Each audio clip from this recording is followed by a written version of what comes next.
everyone's brains going, all right? Feeling scared and excited? Yeah? Right, those are all the good things happen, right? Okay, so what we're looking at, remember we were looking at the difference between data and wastage and shrinkage. So what I want to take you through next is when we're checking data, just to review, we want to check those inwards goods, we want to check the recipes for accuracy and making sure that everything's connected through the point of sale links correctly. So let's imagine we've ticked all of those boxes, we feel really happy with that, that's all working well. Now we're going to pick on wastage. Okay? Anyone think they've got an issue with wastage in their food and beverage operation?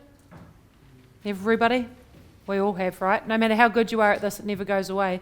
Because there's a really unfortunate thing about wastage in hospitality is it involves people, and people make mistakes, like all the time.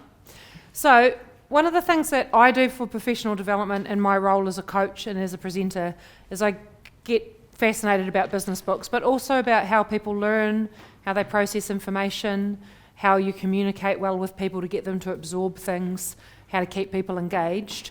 And one of the key pieces that I've learnt, and it's really obvious, and anybody here had preschool children? And they always talk about the fine motor skills and how much of a connection there is in our brains when we write things. Yeah, we use those fine motor skills. There's emotional connections in our brain that make things more meaningful. So a physical wastage sheet is going to work way more efficiently for you than putting it into a point of sale report. Does anybody here process their wastage into the point of sale? And then does anything beautiful happen with it? No. So what we want is that wastage is something that we want people to have an emotional connection to. It's less important that we collect all of the wastage into a wastage sheet and more important that we get people to understand it and have a connection to it. Okay? I'm going to show you how to do that. I want to make sure that we calculate and communicate the value of that waste to people so that we can celebrate when we make an improvement. Yeah? And use it as an opportunity to teach this financial literacy. This is your biggest, most frequent, most common opportunity to start teaching financial literacy to your whole team. So let's have a look at a wastage sheet example. So just about got this nailed so that it happens every time. So look at that cash flow, always looking at the cash flow. Okay, you can see that? Oh, can't see it. Ta-da. Got it.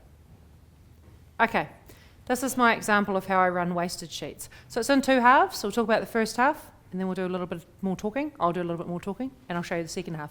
So one of the cool things I've been able to do in my career is in 2018 and 2019, I got to travel to the States to study with a company called the Union Square Hospitality Group. Has anybody heard of them? Danny Meyer, 11 Madison Park, Shake Shack, Gramercy Tavern. Anybody heard of these places? If you haven't, look up Danny Meyer, it's really inspirational. So I went to study with their company in 2018 and 2019. And in 2019, I also got to visit a place called Zingerman's in a town called Ann Arbor in Michigan. Has anybody been to Detroit? Has anyone been to Ann Arbor? Yeah! Does anyone know Zingerman's? So Zingerman's exists in this town called Ann Arbor. It's the home of the University of Michigan. It's got about 135,000 people live there. University town, pretty transient. People only live there for sort of 3 to 5 years. Lots of visiting lecturers, lots of visiting sports people. Big sports university, Michigan University. And this town has this company called Zingerman's, and Zingerman's owns 14 food and beverage operations there, all different. There's a roadhouse, there's a deli, there's a coffee roastery, there's a bakery, all sorts of different businesses. And one of their businesses is called Zing Train. And Zing Train does all of their internal training for all of their businesses and does external corporate training and training of people like me. So one of the tools I learnt from them is called the problem analysis, and we're going to talk about it shortly. But this company in Ann Arbor, 135,000 people, they turn over $79 million. They've been in existence for about 42 years, and they've got really good at taking these big business concepts from other industries and making them applicable to food and beverage. Okay? So I took some lessons from them about how to manage people, about how to inspire people, about how to train people. And one of the things that I did when I came home was redid the way we did our wastage sheets. So the first thing I did was I took off the column that asked for people's names. I actually don't care who created the waste. the reality is that I can read their handwriting anyway, so I probably know who they are anyway. But I don't know about you, but where I worked all the way through my career, filling out a wastage sheet was something that you didn't want to do because there'd be blame assigned. Or if that wasn't the culture in the business, if it had a more healthy culture around wastage than that, there tended to be 2 or 3 people that would fill out the waste for everybody else. Yeah, somebody was just more into it than everyone else. So actually asking for people's names doesn't really have any value at all. But I do want to know what day it happened. I want to know what the item was. I want them to give me a really rough guess about the weight or the quantity or the volume. It's gone, I'm not getting it back. I don't need it for a P&L report. Yeah, just give me a rough guess. Don't spend any extra time weighing it. Just give us a guess. But what I do want them to spend quite a bit of time and be thoughtful about is the reason that they created that waste. So there's some rules around this wastage sheet for me. They're not allowed to say it was off or it was a mistake. I can't do anything with that information. It doesn't point me in any direction to do anything. There's a lot of reasons why food would go off in a kitchen. It could be that it got put away in the wrong place and nobody knew it was there. It might have been covered incorrectly. It might have been dated incorrectly. It may have arrived from the supplier in not such great condition, and so it had a shorter life. Anyone had that happen? Their fruit and vegetables? Yeah? So I want to know why the waste happened so that I've got a chance to do something about it. I always report on how much the waste cost the business, and I report on that, you'll see just down the bottom here, as a percentage of sales. That's the bit that I focus on, not the dollar value, but what percentage of sales it was. So if we've got a target of 26% cost of goods, and this says 4% waste on it, yeah, there's a pretty big opportunity to improve, right? So if I'm running my cost of goods and my P&L at, let's say, 32%, and I was trying to target 26, and this says 4, there's at least 4% of it sitting right there. Yeah? So what we're trying to do, and the only reason that I have that metric and the only reason I communicate that metric is so that we can celebrate the wins when we improve. So remember, the point of great reporting is that we're trying to improve on the last period. It's not a static moment in time that we just go, this is what we are. This is room for improvement. Now let's celebrate the improvement. Okay? So the whole point of that metric is that we can celebrate our wins when it starts to come down, which is why I present it as a percentage and not a dollar figure, because the dollar figure will change depending on the turnover for that week, right? Higher sales usually would mean higher waste, sometimes even as a percentage, because when you're busier, you make more mistakes. Yeah? So that's the first half of the wastage sheet. Let's see if my millennial brain can get this to go. I've only made this work slickly once in the last 2 weeks. Oh, twice. Okay, so this is the Zingerman's problem analysis. So this company in Ann Arbor, Zingerman's, every single problem in their business, whether it's somebody put the milk away in the wrong place, or they're running their cost of goods too high, or they've lost a whole lot of staff members because of conflict, whatever the problem is in their business, no matter how small or how big, they run it through what they call the problem analysis. I found that quite challenging when they told us this in a workshop. I was like, you don't do that with every problem in your business. There's no way you were filling out a problem analysis worksheet when somebody put the milk away in the wrong place. And they said, absolutely we do. So when we went on the tour around all the restaurants, I sneaky stand beside the guy who's chopping up the bread and ask him. He's like, yeah, if I've got too much bread wastage at the end of the week, we'll do a problem analysis on it. Yeah. So they totally believe that by having this system around problem analysis, that they can engage every member of their team in problem solving. So instead of it just being the job of the managers to figure out what's going wrong, everybody on the team has now got this way of thinking and this way of working that they understand, that everybody understands, that helps them to solve these little problems before they become big problems. So what they do is they look in order at every problem that they have. They ask first, was it a systems issue? Yeah. Is the system good enough that everybody knows how to use it? And does the system support the kind of outcomes that we're looking for? Okay. Training. So if we're really sure that our system is great, we feel really comfortable and confident with it, did we train that person in the right way? Did we train them in a way that worked for the last 8 people before them but isn't working for them? Did we train them in a way that works for us but isn't working for them? Did we even ask them how they felt about the training? Is this working for you? Do you need me to do this a different way? Yeah. You know, does anybody know the poet Sir George Bernard Shaw? Do you know him? English poet. He's got this saying that this quote, that the biggest misconception of communication is the illusion that it took place. Yeah.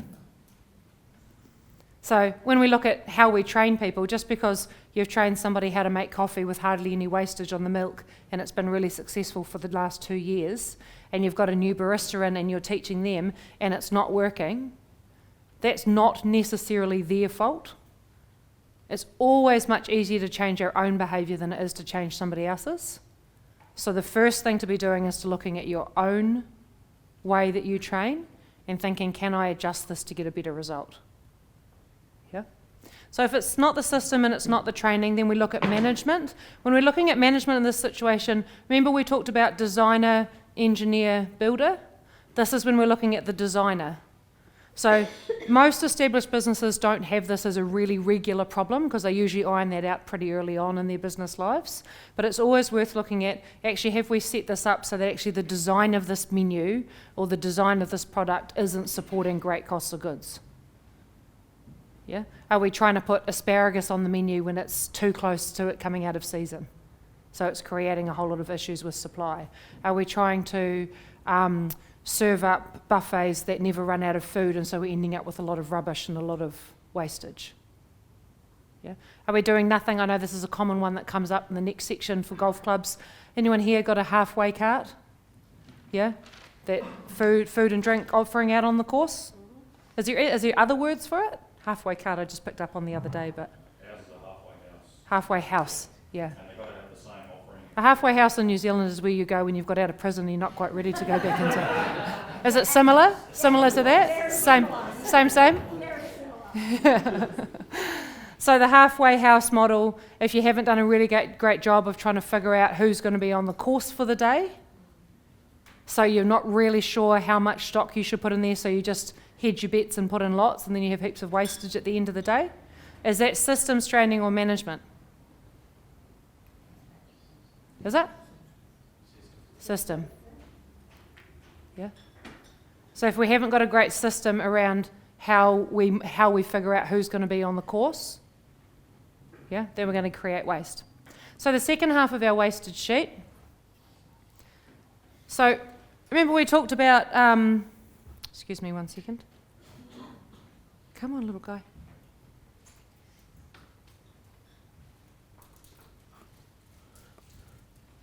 He's on my screen.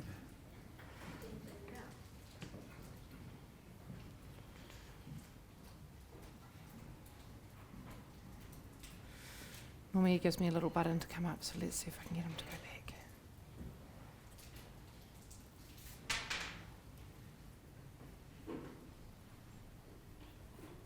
Is he coming up?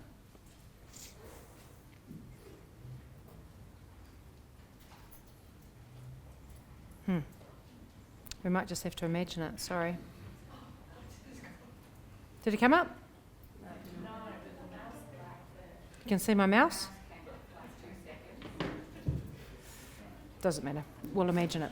So, what we do with our wastage sheet, so let's say we've got this porterhouse steak, yeah? Okay? What we want to be able to do in the second half of our wastage sheet, so it's the same theory as with this weekly stock take, where we want to spend a little bit of time collecting the data and a whole lot of time solving the problem. Okay, so I'm not going to spend hours analysing the whole wastage sheet. I'm going to go through the highlighter and find where I think there's really common behaviours. So it might be presenting itself as different waste, but it might be issues with suppliers giving us food that's not fresh enough. Or it might be there's one particular front of house staff member that's often putting through wrong orders. Or there might be one particular part of the week that's producing quite a lot more waste than the others. Maybe it's that I've understaffed the kitchen on a certain day and so they're trying to move too quickly and they're generating too much waste.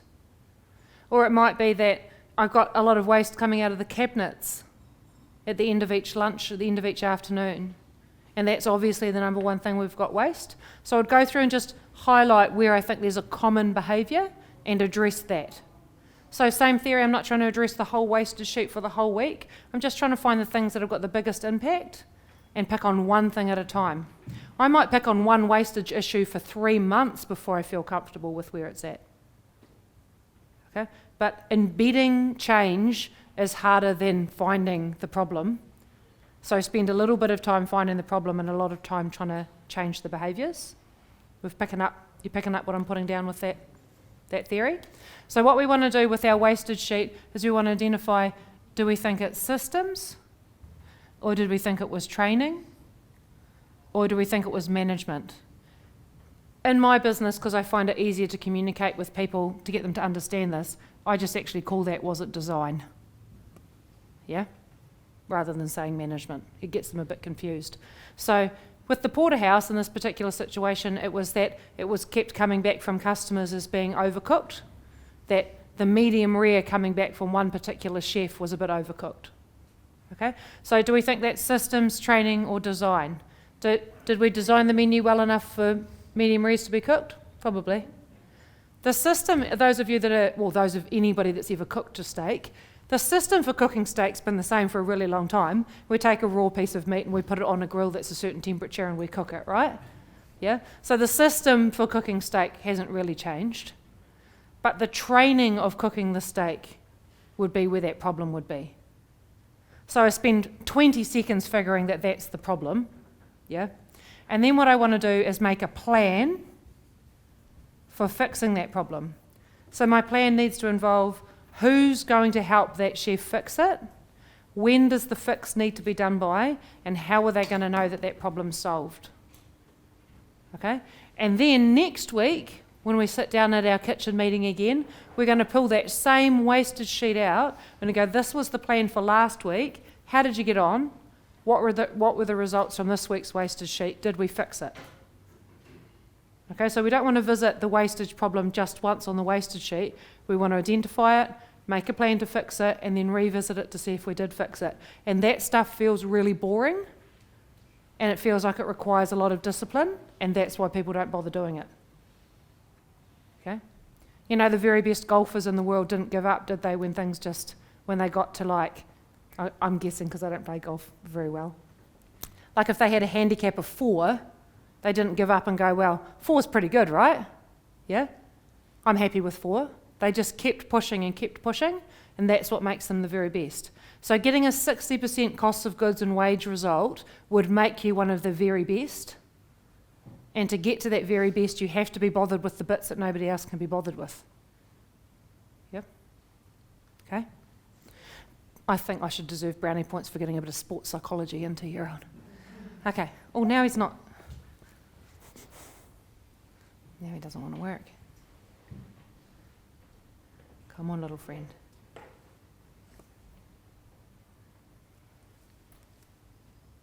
No. Stand by. Don't video this bit, Tim. Make it look like I'm real slick. Okay. So one of the cool things about being in a room of other industry experts is that I'm not the only one that can teach stuff. We can all teach stuff to each other. So we're going to do our very first group activity of the day. You're going to have to stand up and, no, just kidding.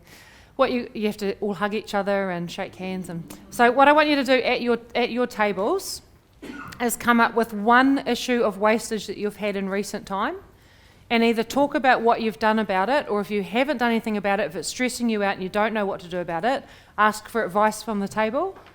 So what you're going to do once you've come up with this is somebody at your table is going to have to stand up, not sit at the table because we won't hear you, stand up and tell the room what the wastage was and what you did about it, or what your table has suggested you're going to do about it.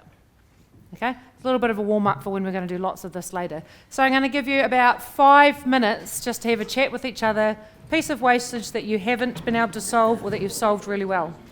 Go. I nominated you to stand up. I'm happy to do that. I'm just not sure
How you going, guys? What wastage did you pick on? We had one you won't believe. When I started in Strathfield, the first time I worked on the bar, this lady asked for a glass of wine, was running around finding a glass. Searched everywhere, no Glenfiddich. Oh, no lines, just free poured. Yep, that'll do it. Yeah. I'll tell you a story about one I went to. I'll tell the whole room, but I'll tell you a story about a really cool one from the other day. What wastage have you guys picked on? What's your wastage issue? Oh, great. Good. Which one have you recently sold? Oh, yeah, good. Yep. Yeah. Yeah, yeah. Nice. Yeah, wow. Good job.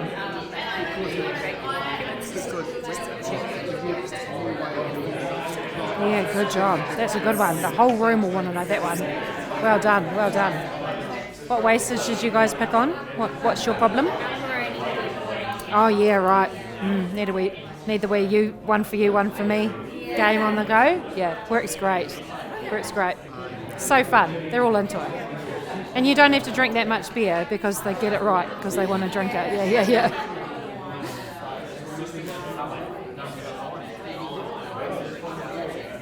What wastage have you guys chosen? Wine by the glass. Really common one. Good job. You got a solution? Well, we think it could be both system and training. Yes, could be. They've changed methodology on how it's Yeah. measured. So always start with system first. Can't train if the system's Good job.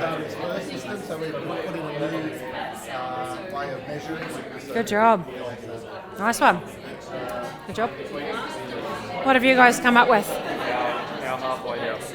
Oh yeah. Because It's problems, eh? it's staff, so you'll go, how was that? Yeah, right.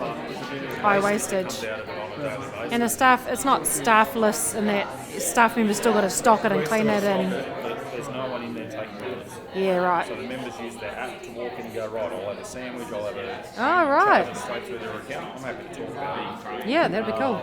Because they all use the same system, most of them use the same software system. Yeah, yeah. They walk in, we've got CCTV, so we can zoom in and see what needs to be topped up. Yeah, cool. But the reality of the board directive, the design is that it's got to be the same experience for that last person. As it is for the first. That's hard. Yeah, talk about that, because at least you're getting the wage cost down, right? Yeah, that's hard. Okay, how are you guys going? What did you decide on for waste? Yeah, great.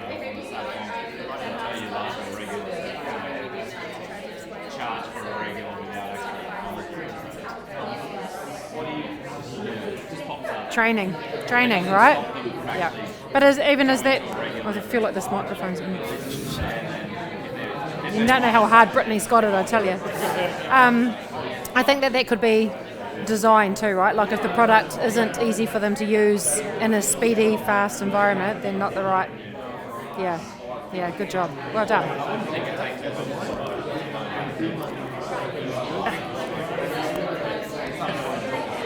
Okay. All right, team. I need a wee squeaky toy. All right, everybody.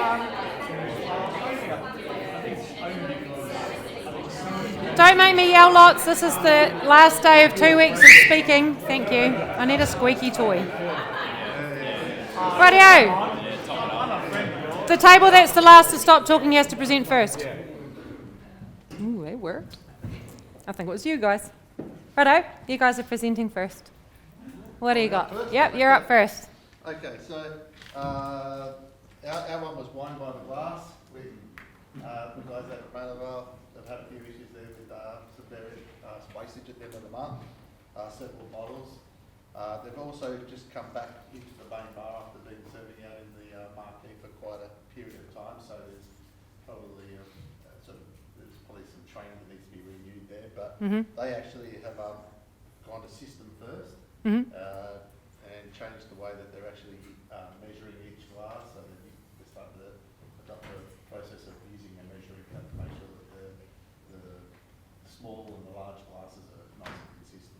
Yeah, beautiful. wastage. Yeah, good. So fix the system first and then train them on it. Nice one. Well done. Okay, how about you guys? Who's the presenter? You it, Catherine? You're it. Go on. Go on. On that, actually, it's probably a good thing. Yeah. So, wastage with house wines, when you're pouring a half dozen of each. Golf courses, of course, close down regularly. Well, not close down, but if we get rain for a few weeks, we don't have many people around. So, we've gone to pouring all of our house wines using carbon. So, when I say house wines, pour a half a dozen of each. So, we use carbon, which is $150 for a pivot. We use those 4 weeks. Your wines are perfect, provided you use it from the get-go. 2 weeks now with the sparkling system, so we can also pour French champagne by the glass, and it's good for 2 weeks. So that's great. That's a pretty long time, eh? Yeah, Yeah. it's been really good. Yeah, And right. another interesting one from Royal Sydney was with the beer, that a lot of the staff were pouring beer, and they let it run first. Why they do that? Some might seem to teach kids to do that now. I don't know. So Greg did showed them how much was actually being wasted in each glass by doing that, and that has resolved, or you've made some progress with that. We had this chat at morning tea about this too. That's a really great, I talk to my team a lot about cost of goods and wages come from one pool of money. If I'm paying too high on cost of goods, I don't have it for wages. And to be able to show that example of, this is how much beer is going down the drain, that's how many dollars an hour that is per person, that could have gone into the wage pool. Well, instead it has to go into the cost of goods pool. There's no more money, it's just this pool of money, so we've got a choice. We pay it to cost of goods or we pay it to wages. Yeah. There's a good analogy I once heard about pulling beer, especially for the younger generation coming through, who are all very cost. Is that They're broke. filling your car up, you wouldn't squirt some down the Yeah. side of your car, and then Yeah. when you finish, put some more down, they just naturally, they Yeah. wine. I use that one a bit too. Start out by saying beer's more expensive than petrol. Like, let's be careful. All right, you guys? Okay, everyone look away while she talks. We all work at the lakes, and the entire time that any of us has been there, we've had an issue with Peroni, pouring beer off the tap. All the rest of them, they're okay, the beers, but the Peronis are a nightmare. That we have a different shaped glass for them, and so the size of the head in the glass is a bit different. And also the Peroni goes flat. The head of the Peroni disappears really, really quickly compared to the rest. And so we've been trying to change how to pour, because they learn how to pour beer and things like that, but there's still a bit of an issue.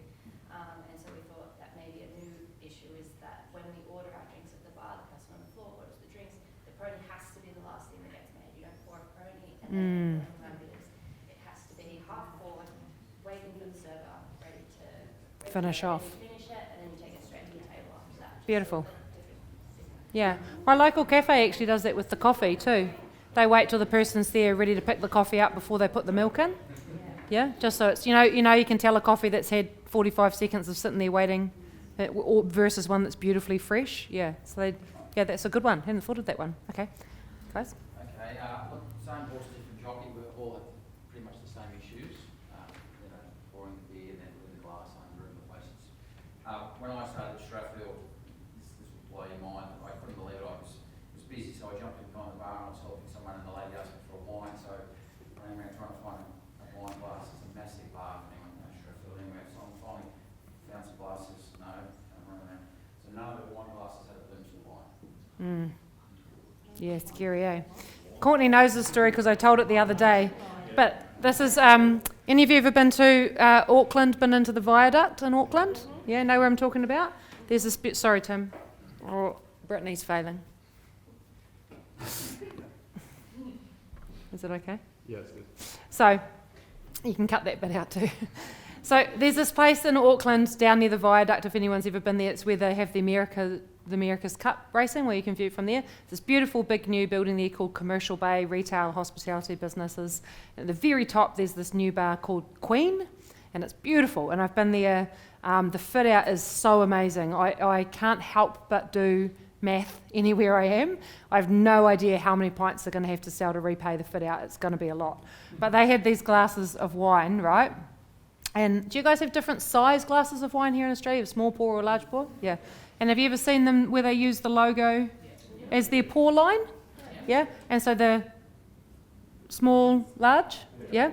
So this was the glass of wine, but they'd poured it to here. And I was with a client of mine, and she's a hospitality owner and not far from there, so she knew the owner of this bar. And so we were having a chat to him, we were there, and I said, oh, you're going to want to sort that out pretty quickly to pay for this fit out. You know, I was just making a joke. He was like, actually, you think I'm supposed to pour it to there, but we've costed it to pour to there. So now everyone that comes here and has a glass of wine thinks we're being really generous. Yeah? Cool trick, eh? Yeah, I like that one. I thought your members might quite like that one. Yeah? Isn't that neat though? So the line is the top of the line, is the top of the mark for the queue, the top of here. Yeah? Neat, eh? I quite like that. Thought that was really clever. He put me in my place. Don't bring up another one. Righto, guys, what have you guys got?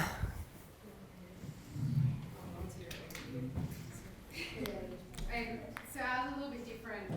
In our bar, we've just implemented like a cake display thing for different options, kind of do like a cafe style sort of thing. Member demand, they wanted it, we put it out. Obviously, wasting a lot because no one's buying it. Standard. So the problem is, food and beverage, we do it as a service for the members. It's a common kind of saying that it comes at a loss, but we've kind of broke it down to kind of change the systems. So there's a few where we can punch numbers for golf and popular food. So if, like, let's say more members are playing on a Wednesday and a lot more order pies than sandwiches, have more pies on the tasting room, I can throw out as many. Mm-hmm. And then we had one as well, like frozen pastries and cakes. So then you don't have to order like a minimum of like 6 per box of, like, let's say croissants. If you cook fresh croissants per day, you only have to cook 2 because you know you're only going to sell 2, so you don't have to write 4. Yeah, good job. Good job. Well done. We've had this conversation in a few of the states. I have a few businesses I coach that are counter-service cafes, so I figure they're pretty similar models to what you're talking about there. And we have to have this kind of, do we have a throw-out or a run-out kind of attitude? And I'll tell you, the businesses that do really well in that space are places that get absolutely obsessed with their data. So they'll know that on the first Tuesday of September last year we sold this number of pies, or they might know that when we have a sunny Tuesday in September, this is what we sell. When we have a wet Tuesday in September, this is what we sell. They'll get absolutely obsessed with that historic data to try and reduce that waste. Yeah? It's hard because people, like, I don't know, everyone probably experienced it when I was a casual in the bar. It's a Tuesday, it's social comp. Gary comes in for his pie at 4:30 p.m. You're out of pies. Mm. You know, goes all the way up the ladder. Board finds out about it, and I'm in trouble because I have no pies at 4:30 p.m. Yeah. So, you know, like, there's always going to be that issue, and it's like, you kind of want to have everything to supply the members. But it's like, I think there's always going to be a wastage problem. Yes. To things like this, but minimizing it is kind of... Yeah, absolutely. And that's the attitude, right? Remember, the point isn't to have zero variance. The point is to know why we've got it and try and slightly improve on it, right? Like, we don't need to have a zero. We don't need to absolutely nail the right number of pies every day.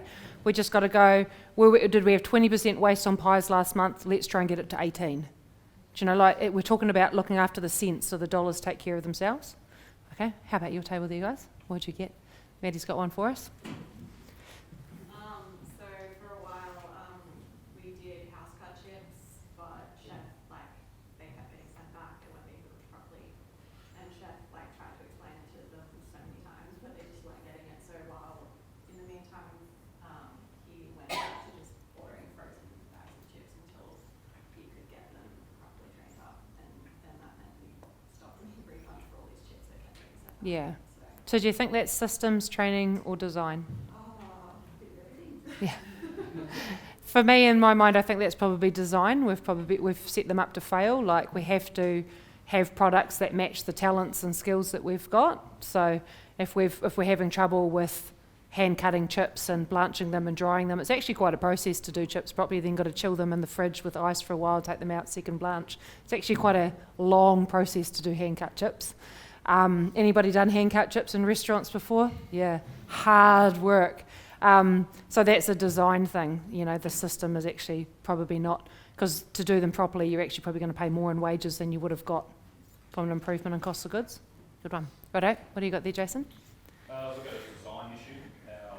We've got 2 halfway houses at our course. So a quarter of a way and a 3/4 of a way house, like quarter, 3/4 house? One is in the main bar of the clubhouse, and then Right. we have a halfway house that's, we start off 3 teas at Pimple, so they all go out. We have hours worth of tea times in the morning, hours worth of tea times in the afternoon. The design issue is, the board directive is the service or the food offering must be the same for the first person as it is for the last person. So wastage is a very big issue. We run North Star, like probably most of them in the room. A few GMs saw our halfway house last week. It's actually staffless and paperless. So the members walk in, open up their app, take what they want. The staff, we can actually see what we need to top up in the pie warmer and also the sandwich fridge. So from that side, it's very efficient. Yeah. But at the end of the day, you're throwing out 10 pies, 10 sandwiches from both outlets. Obviously opens up and costs and adds up very quickly. So Yeah. our pushback's going to be going back to our members that play late and just talking to them about what they'd be happy to see in their guarantee every Yeah. time. And Yeah. if it's run out, is that And can they pre-order at tea time? Like, can they order it at tea time so that you know? correct? Yeah. Correct. But yeah, that's the challenge, and it's What's the Australian attitude towards food waste at the moment? Is it a discussion? Do people discuss it? Yeah? There's this whole movement in New Zealand called Love Food, Hate Waste, and it's making really big waves through the hospitality industry. And that's something that is really heavily pushed, is how much the environmental impact on food waste is. And I wonder if that starts to become a conversation in Australia, that might be something to play on in that. You know, this is what we're contributing to the environmental issues through our food waste. Yeah, be great. I mean, I wonder as the generations come through and your members, the younger members start to become the older members. Yeah, I wonder if that attitude might start to change around food waste. Yeah, it is a big deal. It's a really big deal. It doesn't take much Googling to figure out how much of an impact it has. Okay, don't worry about the time. You're doing great. So I promised you 3 layers of stock taking, so we've done 2 so far. So just to keep my promises, because I know how much you're enjoying it, we're going to look at daily stock taking. Okay, so we've got monthly stock taking. Purpose of a monthly stock take, just to collect that accounting figure, right? That's the whole purpose. Weekly stock taking is to start to look at some of those key products and their variances. Daily stock taking is to make it really alive for your frontline staff. So a daily stock take, you can have multiple ones on these on the go for multiple different areas. They don't have to all be done every day. They're about reflecting people's behaviours back to them so that they can self-correct without you having to micromanage them. So if I was working in the kitchen and I was on the fryers for the weekend, perhaps you'd get me to stock take the chips each morning to find out how much I had overportioned by over the weekend. Maybe if I'm working behind the bar for a tournament for a couple of days, you might get me to stock take one of the kegs at the start of my shift each day so I can see how much I or my team have overpoured on that given day. Yeah? So it stops you, what the daily stock take helps you to do is if you haven't found the variance in the data and you haven't found the variance in the wastage sheet, almost entirely the reason you've got wastage is because of overportioning. Okay? So if your variance is not data and your variance is not on the wastage sheet, it's almost always because you've overportioned. And so a daily stock take brings that responsibility alive for the people on that team and gives them something really cool to celebrate. This isn't always about assigning blame. We kind of want to draw attention to it really early, and then it's about celebrating that win for them. So let's say that I was working behind the bar for you and I created maybe $20 worth of beer wastage on one shift, and I can see that in my report. Nobody has to talk to me about it. I can see that I did it. And then the next day I pay more attention, even if it's unconsciously that I'm paying more attention, and I get it down to $10. that's something that I get to celebrate, right? And that my managers should celebrate with me. Okay? So it's not about you going to them with these static paper reports and saying this is what the wastage was.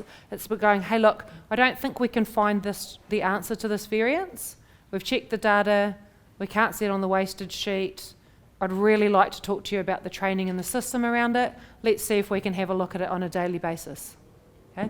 If you don't think it's overportioning, if you think it probably is wastage or something with the system or something with the data and you can't find it, it's a lot easier to look at on a daily basis than it is on a monthly basis.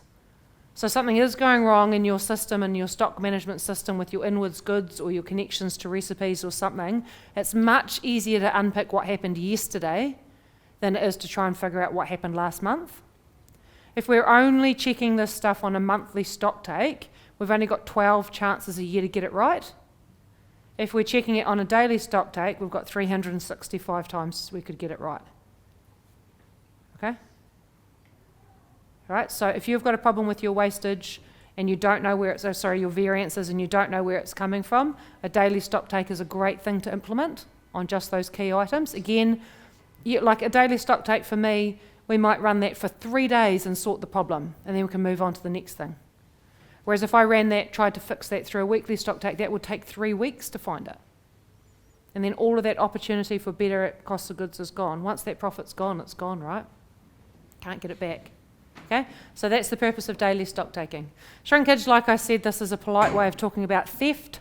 Shrinkage happens in 2 ways. It's either what we call pilfering, which is 3 chips for you, 1 chip for me, yeah, or helping ourselves to a post mix and not ringing on the till. Okay, if you're providing free drinks for your staff, free post mix, free coffee, that's fine. I think it's great, but let's just make sure they're ringing it through the till so that we know where it is. Okay, so checking to make sure that everything's going through the point of sale, all of your products being treated with respect. I was just talking at morning tea time to these guys over here, but I run this profit share system. So once I introduced the profit share system and everyone was being rewarded financially for making the business work better, then it wasn't like they were taking it from me, they were taking it from each other. Yeah, and even if that meant having a coffee in the morning and not ringing onto the till, they knew that that had a negative impact on the cost of goods report and that their teammates might miss out on their income because of it, or some of their income. Always making sure we keep records in case something does go wrong that's a bit more sinister, we've got a way to prove it, and acting fast and getting great advice. I actually had a really nasty incidence of this. It was one of the reasons I got better at cost of goods management, because I couldn't pay the bonus or the performance incentive program for a couple of months in a row, and our cost of goods just kept creeping up, and I was doing all this stuff and I couldn't find it, so I had to get better at it. So what I actually did was got the police in and they put in the cameras for us so that they were in a position that could be prosecuted from. Okay, so if you think that you've got something sus going on in this space, it's a really good idea to get some outside advice on not just catching somebody, but how to actually prosecute them. Don't want to spend any more time on that because it's so negative. Okay, so when we're dealing with variances, this is the order that we want to deal in. We're checking the data first, then we're going looking for wastage. Can we see it on the wastage sheet? If we can, we solve that with the problem analysis. And if it's not that, then we go looking for shrinkage. Okay? Right, let's talk about sales. So we're done with costs of goods and wages now. Has anyone got any questions in that space that's burning in their brains? You can talk to me at lunchtime as well if you like. Is everybody warm enough now? Can we just turn it down a little bit? Sorry, I know you're in charge of temperature. It's not on. Oh yeah, we're better on. Poor old Kiwi's dying up here. Okay, so let's talk about sales. So like I said to you earlier, one of the things that I geek out a little bit on is studying other businesses and what other industries do really well, and why some of the things that they do really well we haven't adopted into food and beverage. And one of the things, oh that's nice now, thank you. Got a bit of breeze on. One of those things that I think that we don't do really well is we treat our businesses like they're service businesses instead of treating them like they're sales businesses. So what we actually are is a team of 2 different businesses. We've got a retail business out the front of house. So front of house, they're taking products that are pre-prepared, pre-made, and they're selling them like a retail situation would. And a kitchen is a manufacturing business where we take raw products, we produce them into something, and we sell them. Do any of you try and run your wage costs as a kitchen has this half of the budget and front of house has this half of the budget. Yeah? You got to make sure that we're treating them, they're two quite different businesses. So front of house has a very direct relationship with their sales. So the amount of money that we pay for staff for front of house should be in really close proximity, timeline-wise, with sales. Okay? What we use today should be what we produce today with sales. But the same isn't true for kitchens. Kitchens often have to produce a lot of their work before they recognise the sales.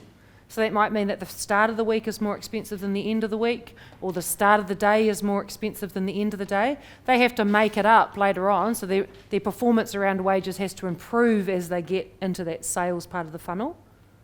Yeah? But we don't want to treat those two departments the same. They perform quite differently. They behave quite differently. But what we do want to do is make sure that everybody on the team is focused on driving that top line sales. Okay? So if we're treating our team as a business that produces food and sells food as opposed to a sales business, then we're missing a bit of an opportunity there. So if we go back to one of my favourite companies, Toyota, let's imagine we all work for Toyota. How lucky would we be?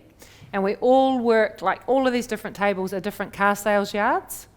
And I'm up here today to tell you about a new vehicle that we've got coming. And we think that we're going to absolutely dominate the market with this new vehicle. There's going to be so many of these new vehicles want to be bought that you guys are going to be run off your feet in the forecourt with people coming to want to buy them. Yeah? And what would you do if you needed to sell more cars and you guys are going to be super busy selling them? What's one of the things you would do to try and improve your sales? Hire more salespeople? Yeah, hire more salespeople, right? So the focus for a business like Toyota is definitely on selling and is on resourcing the people that do that selling.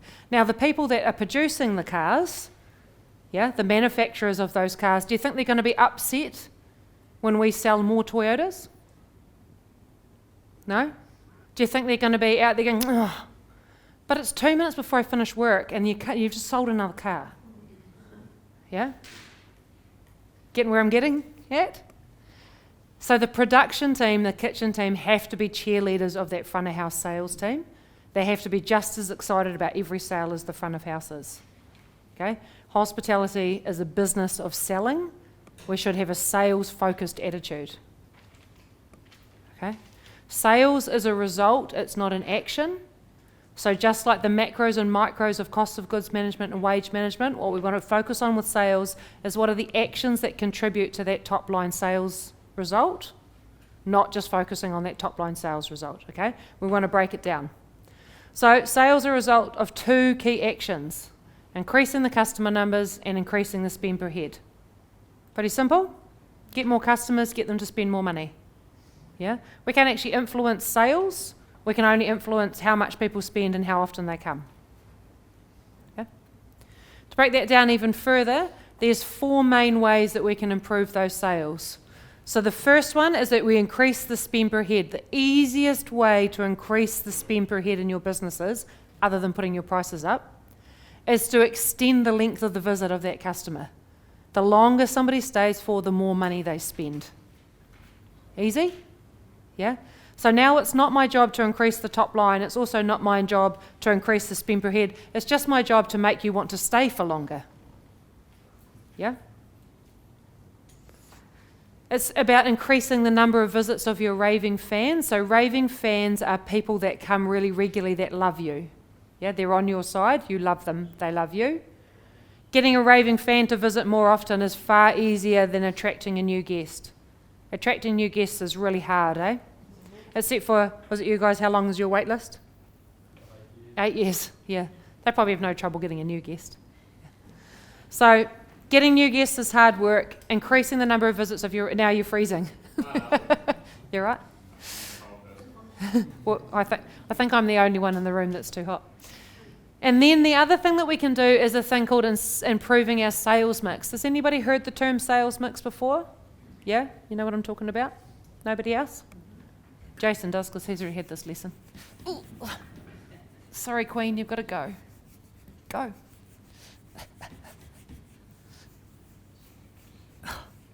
Honestly, should have gone to the gym. Okay. Right, so a sales mix, I'm just going to draw over the top of this, it's going to be beautiful. A sales mix is a formula where we look at how our different products perform and try and improve our business's performance by selling different ones. Okay, so what we've got on this axis is this is high sales, okay, things that we sell lots of. All right, so the alternate is the low sales. Yeah. Over this side here, we've got things that cost us a lot of money to make, so they've got quite a high cost of goods. And over here, we've got the opposite, the low cost of goods. Everyone keeping up so far? Pretty simple. So what we've got in this quadrant over here is what's called a horse or a workhorse. A workhorse is something that we sell lots of, but it costs us lots of money. The reason it costs us lots of money is because it's got a high production cost, or we feel like we can't charge more for it. Yeah, like a pint of beer, the price of a steak, a coffee. Yeah, we feel like that there's a customer perception of how much that's worth, and we just don't feel like we can ask them for more money. So it's got quite a high cost of goods, but it's also got quite a lot of sales. It's doing quite a lot of heavy lifting in the business. Anyone got some examples of horses in their businesses? Chicken schnitzel? Yeah. Yeah, portion control steak, yeah, when it comes in pre-cut, yeah. Low wastage, but you pay more per kilo, right? Barista coffee definitely sits in that space. I did an exercise a few years ago just out of interest, tried to work out if we had increased coffee at the same rate as we had increased beer by, that at the time, this was about 2 years ago, a flat white should be about $10.50. Yeah. I've been in hospitality for 27 years. I think that they started out at about $4.50 for a flat white, and they're really not cracked the $6 mark yet, have they? That's pretty small price increase for that length of time, isn't it? You think about the difference in a beer, probably went from $5 or $6 a pint to now like $12, $13 a pint. Yeah, really different. So horses sit over here on the left. On the right-hand side, we've got stars. So stars are great. We love stars. Yeah, they're high sales and they're low cost of goods. Any examples of those? Hot chips, sometimes, yeah, although they're sneaking. Hot chips, if you've portioned them right. Yeah, if we don't portion them right, then they're on over here, yeah? Glass pour wine, pretty easy one to get in here, because unlike beer, the consumer doesn't always know how much that product costs. There's so much of it in the market that it's a lot easier to get a good markup on it, yeah? Definitely cocktails. Cocktails, great. Such good markup on cocktails, right? Desserts, lots of desserts sit over there. On a bigger scale, functions packages should probably sit over here. Yeah? Yeah. Left-hand side, down here, bottom left-hand side. This isn't a reflection of how I feel about animals. Are the dogs? Yeah, I love dogs.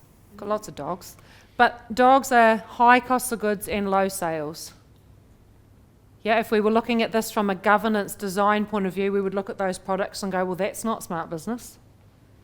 Yeah. Dogs, things are usually a dog. They can end up in this basket probably seasonally. So it may be that they actually performed a lot better during the summer or during the winter and they're there seasonally. Yeah. Or it might be that there's been a really big increase of production cost on them.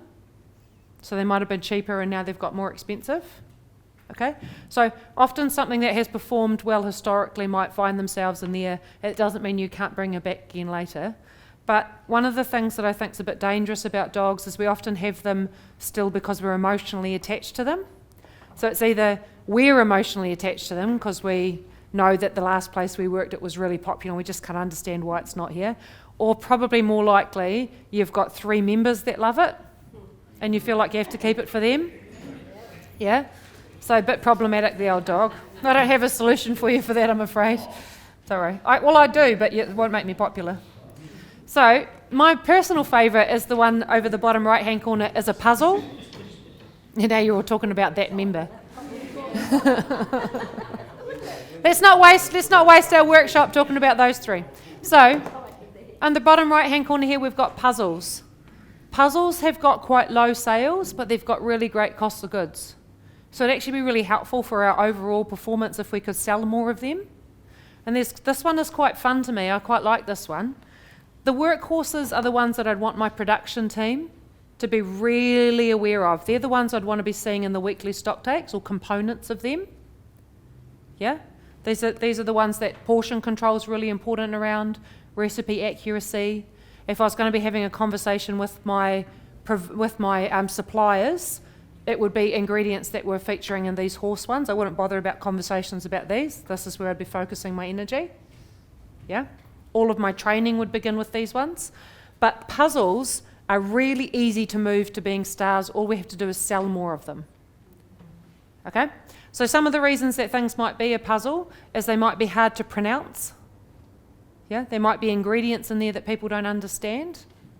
They might be priced to give a different perception. So I had said this example the other day. Where I'm from in Central Otago in New Zealand, it's don't get a lot of rainfall, despite popular opinion. Not everywhere in New Zealand is soaking wet. We don't get a lot of rainfall where we are. It's really dry, and we've got a massive issue with rabbits. Rabbits everywhere, ruining the countryside. And so we made a rabbit sausage, got a local butchery to make up a rabbit sausage. Everyone's happy to eat them, yeah? And we made up a bangers and mash. Now, it was really cheap to produce because there's lots of rabbits, yeah? Really cheap to produce. I put it on the menu. I was quite naive about this stuff quite a while back, and I put it on the menu at the cost of goods percentage that I thought was the right target for me, and I put it on at about $14 or $15 or something like that. And it sat on that lunch menu with that kind of lunch meal, pub grub type food, where it was sitting along burgers that were like $24, $25, $26, and it was sitting in there at that like $14 mark. So it was sending two messages to people, that it was either small or bad. Yeah? So just as an experiment, I put it up to $24 and we sold heaps of them. It felt like robbery because now it was sitting at like 9-10% cost of goods. But the perception now was on the menu, sitting beside its peers on there, that now it looked like it was going to be a big meal. Does anyone do that when they're reading the menu? They figure out how big they think the meal's going to be by the price? Yeah? Okay? Or the quality? Yeah? They might think that the quality's worse. Yeah? So a couple of things to think about when you think about design, engineer and build when you're looking at your puzzles is, are we sending the right message about them? Yeah. So another story, where I'm from in the south, we're a pretty rural farming kind of community, a lot of viticulture, a lot of stone fruits, a lot of farming, and not that this sounds quite mean to them, but not great with foreign food, not great with food that we're not really comfortable with. And I used to have a lamb souvlaki on my menu, couldn't sell it. Yeah, hardly anybody would buy it. Lamb was pretty familiar, but souvlaki was pretty foreign. So I called it a lamb wrap and sold heaps. Yeah? And then I felt quite guilty about that, in brackets wrote souvlaki beside it. Just a little bit of education there for them, yeah? We'll just inch them towards it. So when you've got something as a puzzle, I think the first thing to look at is the design. Have I got it at the right price? Is it ingredients that people understand? And this other piece of work that I find quite interesting came out of the States sort of 10 or 15 years ago, a piece of work called Menu Magic. Has anybody ever heard of Menu Magic? No? My mum was a newspaper editor, so I do need my spray, but I was trying to find a shortcut.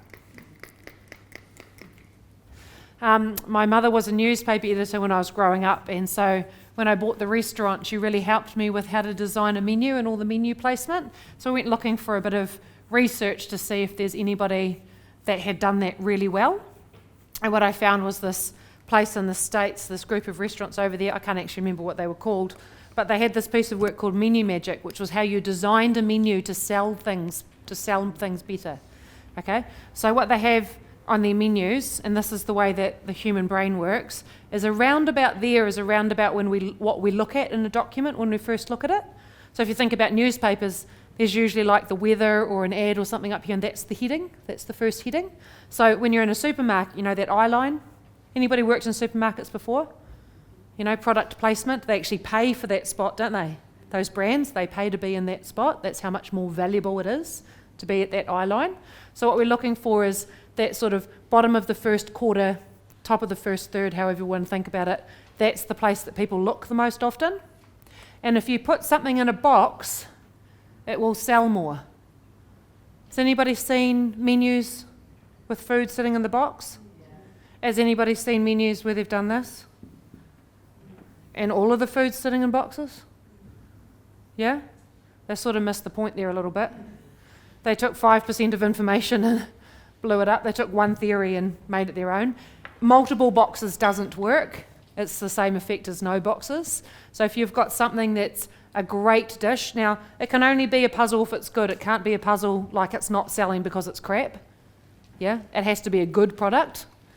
Yeah, so the puzzles would go in a box at the bottom of that first quarter. Chicken burger. Yeah, and let's see if we can increase the sales on that through product placement. All right. I can't reiterate enough, it can't be even on that matrix if it's no good. Yeah? Sorry, question?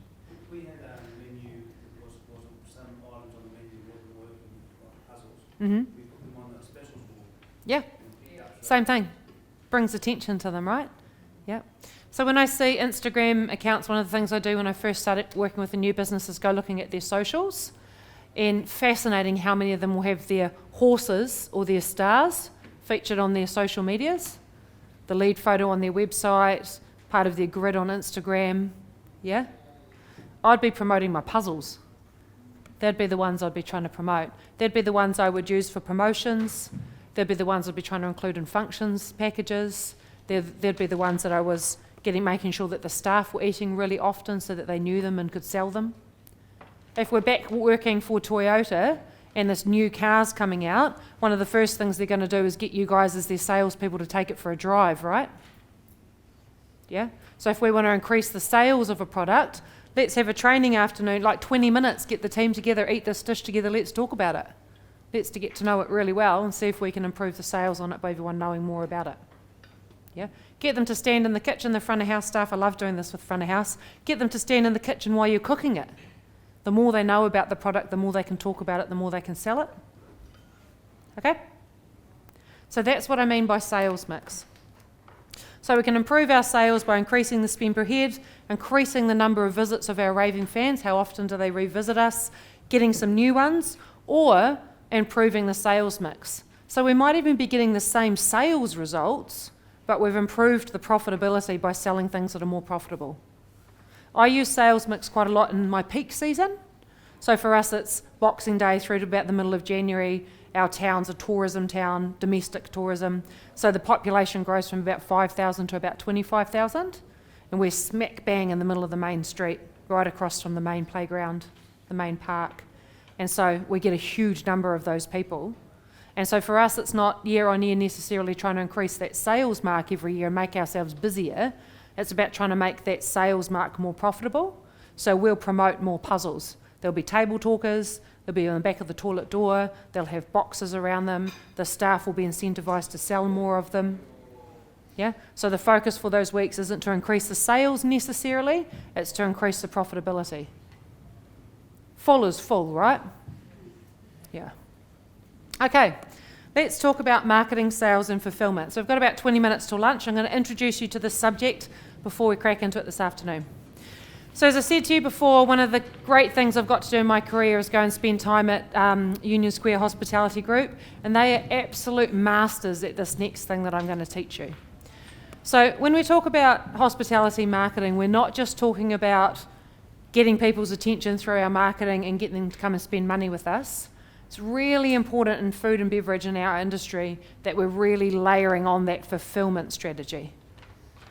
Okay, in all businesses, a return customer is really important, but for us, it's so easy for them to return. We've got such a consumable product, not like Toyota, who can only sell maybe once a year at best, at really best, yeah? We get to sell to people over and over and over and over again. We've got very, very few times does somebody walk into our business and not spend money with us.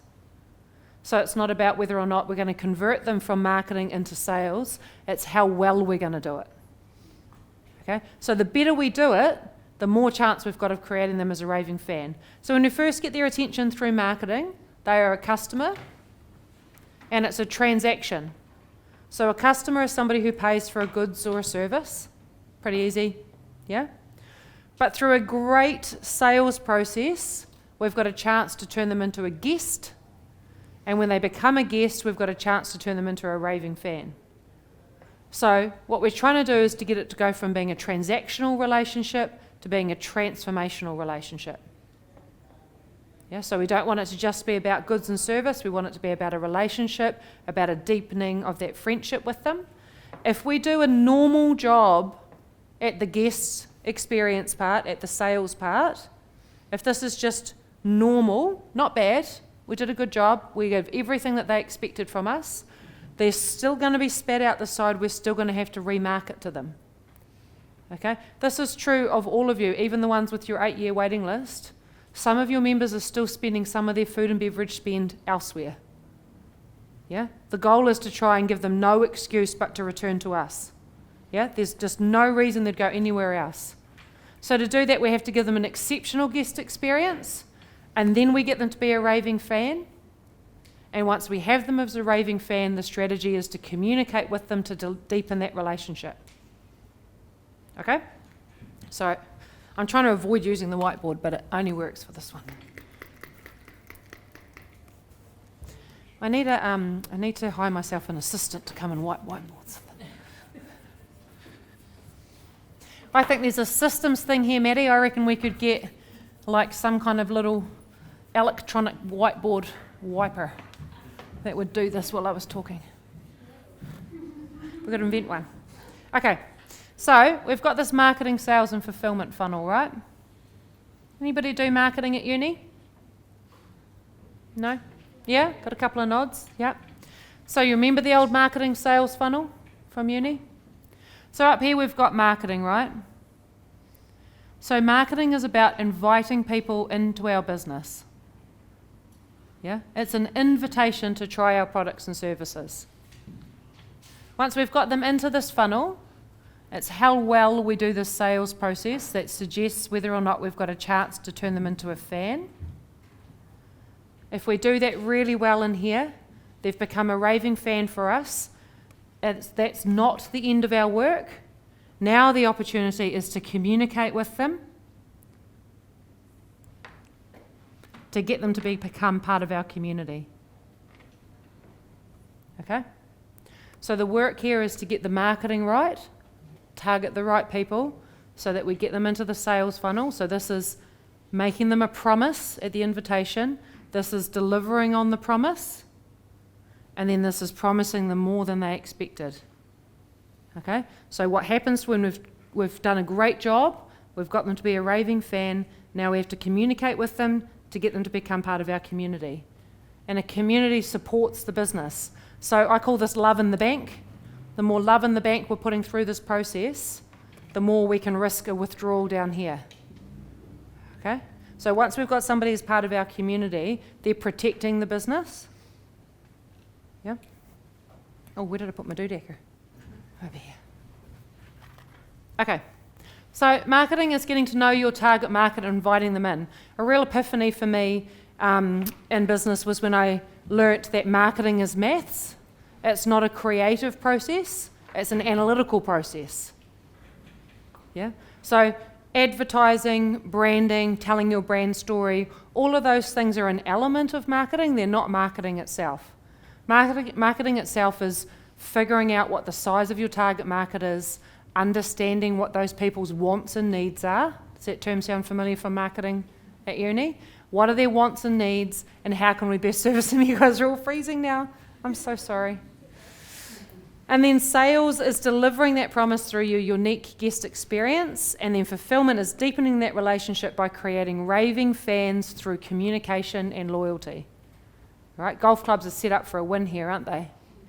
Yeah, so much more than normal food and beverage. You guys have got the whole system set up around this. So what we want to do is have a bit of a chat about how important this sales part of this funnel is, okay? So the sales is the unique guest experience. That's what this wee acronym means here. So the unique guest experience is made up of 4 elements. We've got our atmosphere, so that's our physical buildings, how comfortable our chairs are, the heating, the lighting, yeah? Our view, our course, all of that is the atmosphere. The product is our food and beverage, yeah? And then down the bottom we've got service and hospitality, which are 2 different things. Okay? So service is the technical elements required for excellence. Service is what we do for people. Hospitality is the emotional connection that makes your guests feel special. Hospitality is how we make people feel. Service is what we do. Hospitality is how we make people feel. Okay? Service is what we do for you. Hospitality is how we make you feel. Everyone got the difference? Yeah? Ever think about the last time that you were a consumer? It might have been this morning on your way here getting a coffee. Might have been last night at the petrol station. Might have been the takeaways that some of you had for dinner last night. Yeah? Think about the last time that you were a consumer. It doesn't have to have been in food and beverage, just anywhere. And think about whether or not those people that looked after you, whether or not it was a transactional relationship. They met your expectations. The service was good. They gave you what you wanted. It was accurate. It was on time. They charged you the right price. They did their technical job properly. Yeah? Everybody have that experience sometime in the last week or so? Has anybody had an experience where they've gone, wow, that was awesome. They made me feel special. I feel connection. There's no way I'm doing business with anyone else but them from now on. Anybody have that experience? Yeah? Not all that common, is it? So the cool thing about that, they call this the hospitality economy. It applies to all business, not just food and beverage. Any business that takes hospitality seriously, the connection with our guests, how we make people feel, is giving themselves a massive head up to get that returning guests, aren't they? Yeah? The Union Square Hospitality Group owns a lot of different venues in New York, but they've just, in the last few years, they've started investing in other businesses around the United States and around the world. They don't just invest in food and beverage, they invest in any business where they see that the hospitality is taken seriously. Yeah? It might be an airline, might be a hotel, might be a petrol station, but wherever the business is taking hospitality seriously, the connection with their customers seriously, that's the businesses they're interested in investing in. Because it's a massive, massive edge, isn't it? Okay? So when we're looking at how we're treating our guests, we want to have a balance between service and hospitality. 49% is what we do for them, 51% is how we make them feel. Is that happening for any of you guys in your venues? Do you think we're nailing this with every guest? Bit of room for improvement? Cool. So service is what we do for people. It's accurate, it's on time, it's graceful, and it's expected. Okay? So we won't get very many compliments for our good service, but we sure as will get a complaint if we don't get one of them right. Yeah? So you won't know if you're getting your service right, you'll only know if you're getting it wrong. Okay? Service is driven by the system. Service is a repeatable process. It should be well developed, it should be trustworthy, it should be repeatable, and it should be mostly teachable. That's the most important thing about your service systems. You can always tell in a restaurant, or I can when I go in and I'm looking around, and I find it really hard to not do these things now that I'm in this business. But when I walk into a venue, I can tell whether or not they've got great service systems. Because if their service systems are no good, the people are walking around with their heads down, concentrating on the work that they're doing. They're thinking about where they can get some clean glasses from, and have I got time to get that cutlery out to that person, and are we running out of steaks? Yeah? They're thinking about the system, they're thinking about the doing. If the service systems are really strong and really trustworthy, they're walking around with their heads up, because the doing's really easy. It's all muscle memory, it's all working perfectly. And when they've got their heads up, then they can apply hospitality.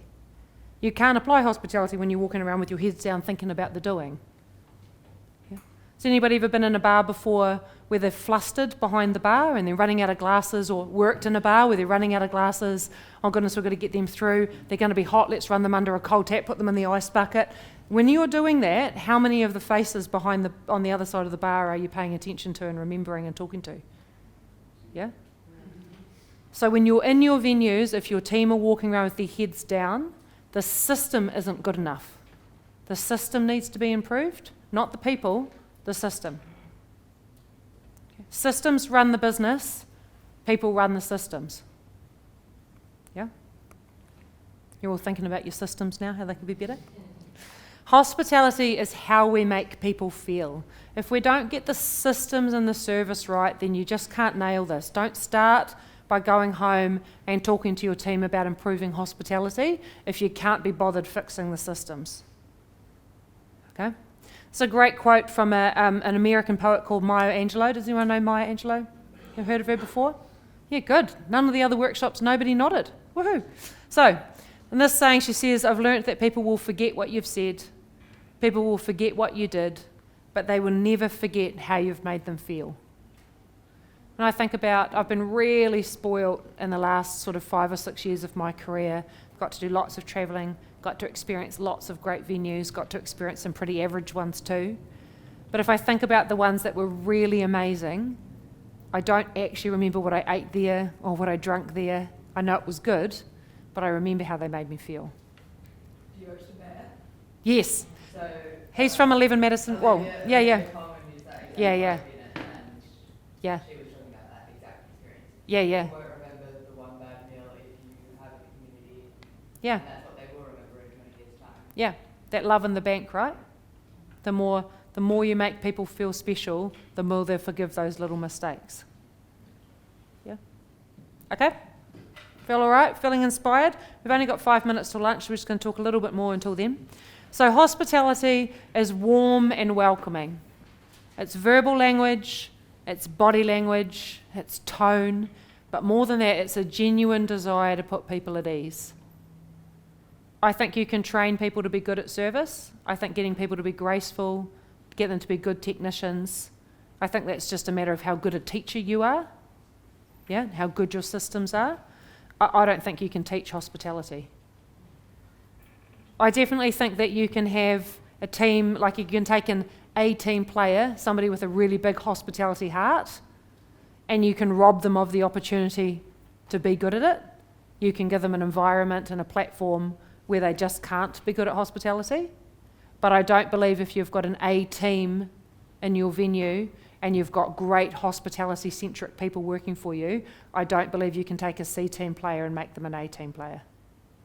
Yeah? You've either got it or you haven't. If you're talking to people about this stuff when you go home, like all of you have got your eyes lit up when I talk about this stuff. If you go home and talk to your team about this and they glaze over, they aren't the right person for you. Yeah? Hire slow, fire fast. Yeah? Have you ever heard that saying, get the right people on the bus? Make sure you got them in the right seats? Yeah? Hospitality-centric people are not just front of house. Yeah? Everybody that you hire in every part of your business should have a genuine desire to put people at ease. If you've got chefs that do not have a genuine desire to put your front of house team at ease so that they can put the customers at ease, then they're in the wrong industry too. To me, in my mind, the difference between, and I am a chef, this was the most of my early career was as a chef, and I'm 45, so I've worked in the kitchens where this wasn't a popular way to think, yeah? That the difference between somebody who can cook and somebody who can call themselves a chef is that the person who can call themselves a chef is somebody who's got a genuine desire for hospitality and can make money from food. Otherwise, you're just a cook with a piece of paper, yeah, with a qualification. So a chef is somebody who's commercially responsible, both financially and for the people. Yeah? It's really hard to say that if you're not a chef. I understand how unpopular that will make you if you go home and say that, so I said it for you. Okay, so hospitality, unlike a system is a repeatable process that makes money. Hospitality is a one-size-fits-one, not one-size-fits-all. We don't want anything that's generic. We don't want anything that we're training that this is the way that we do it. It's not a way we do it, it's a why we do it. Okay? So A, B, C, D, always be collecting dots so that we can connect the dots. Any information we have about our guests, whether it's that they prefer this seat, whether it's that they've got food allergies, whether it's not that we know that their child is just about to start playing golf, or that their wife has been injured and she's off golf for a while. Any information we have about any of our members, we should be collecting those dots so we can connect those dots. There should be nobody in your clubs that knows more information than anybody else about the members. So you guys have got the best software around this stuff, right? Like you've got the ability to know who your members' names are, to know information about them. Make sure that you've got a system for collecting the dots so that you can connect the dots. You've got a way for everybody on your team to get on the same page with those members as fast as they can. Yeah? Businesses of mine that I coach that do this really well actually make this a key priority. So at the end of the shift, their staff will be asked to fill out the wasted sheet, spend a bit of time thinking about the reasons for their waste. Yeah? And they'll be asked to write in their reservation system any information they've collected about any of those customers from that shift. Yeah? Did those people comment about how lovely it was to sit at this table? Did they mention that they don't quite like sitting under the air conditioning because they feel like they're getting air blown on them all night? Yeah? Do they really like sitting by the front door because they can see people coming in and out, or is that a distraction for them? Yeah? It's not a one size fits all, it's a one size fits one. It's about being on your guest's side. If you say to your frontline staff, we need to be on the guest's side, we're on their side.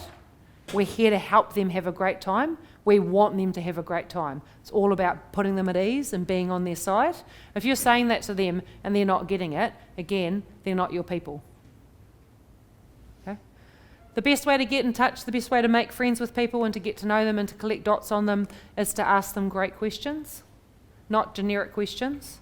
I know you guys ask just about everybody who comes in off the course, how was your round? Let's see if we can get a bit more creative about that. Okay? Unlike service, which is expected, hospitality is unexpected. It's about making people feel special. Hospitality is free to give, and we should give it out with ease and generosity. Yeah? Hospitality is how we make people feel. It's warm and welcoming. It's one size fits one, so no scripts, and it's unexpected. This should be the foundation of your hospitality model. Great hospitality comes from you. So hospitality is present when you feel a connection with your guests. It's not one-sided. It's not subservient. It's not that the guest gets everything from us and we get nothing back. When we apply great hospitality, we feel great about it too. Has anybody ever finished a service and they've gone, oh man, that went really well. They were a fun bunch. That was great. Yeah? That's when hospitality is present. You know when it's present because you've felt it as well. Okay? If you didn't, then it was just service. If you just did a really good technical job and you just really pushed and you felt like you did everything right for that guest but they didn't respond, you haven't nailed it. Right? You will know when you've got it right because you'll get that feeling back. And hospitality is transformational. It takes somebody from being a customer and it makes them into a guest. Yeah?